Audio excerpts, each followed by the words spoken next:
Als we het niet doen, zijn we bang tot het ten einde gaat.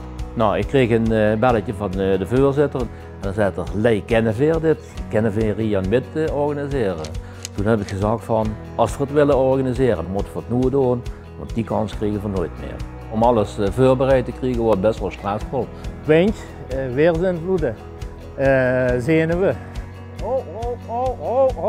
Even druk. We moesten wel met tegenslagen kunnen omgaan, maar er moest toch altijd positief blijven, want anders ja, dan komt ze nergens eigenlijk. Dus, als buksenmeester is eigenlijk het hele grote doel dat alle schietmaterialen zo klaar zijn en zo gericht zijn, dus tot de schutters goed materiaal hebben voor te kunnen schieten. Ik zie dan op een gegeven moment een hele hoop jongeren die initiatief tonen, die nieuwe ideeën hebben.